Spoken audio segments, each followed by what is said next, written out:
Now, I'm going to move on to the second tab. So in this example, what we're going to do is we have a full name over here for all of our Nobel Prize winners. And what I want to do is I want to separate it into a first name and a last name. So I have a separated field here. I've got the full name here, and I want to separate it by first name and last name. And the way I can do that is I could do it through a formula, but an easier way to do that is something called a text to column function. And so what I'm going to do is I'm going to show you how the text to column function works. So the first thing I want to do is I want to highlight all of my data sets. So I highlighted here from B3 to the bottom, which is B34. And the next thing I want to do is I'm going to click on the data tab over here at the top. And then from the data tab, there is a field here called text to column.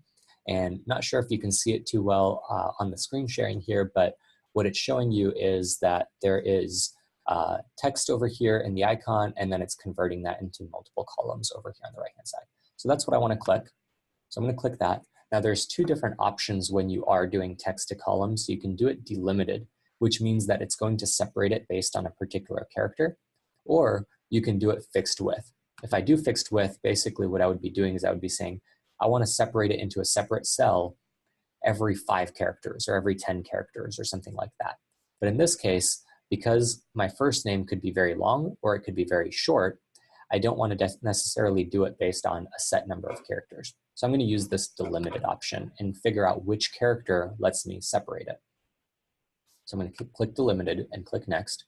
And instead of other over here, what I'm going to do is I'm going to say that my data is separated by a space. So it's first name space last name. So I'm going to select the space option. And you can see a preview down here at the bottom where it's showing me that I've got my first name, and then there's a line, and then my last name.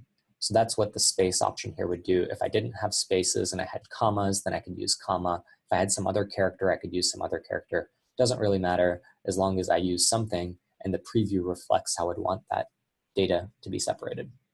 Where it says treat consecutive delimiters as one, what that basically means is every once in a while you'll have something where you have 2 spaces. And do you want it to treat that as, data, space, space, and then the next thing? Or do you want it to just treat consecutive delimiters as one, meaning combine those multiple spaces into just equaling 1 space?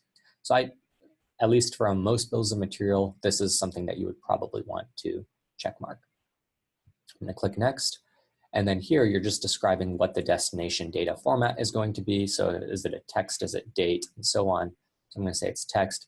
And then you're going to define the destination.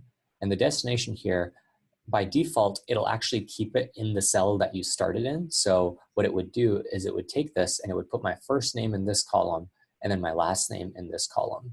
But I don't want to do that. So I want to change the destination. Instead of B3, I want it to be C3. And that way it'll start to put it here and then go across that way. Okay, so I've got it set as C3. I'm going to click finish. It's going to say, do you want to replace the contents of the selected cells, which is fine with me. And there you go. Now I've converted my full name into first and last names all the way down for the data that I had selected.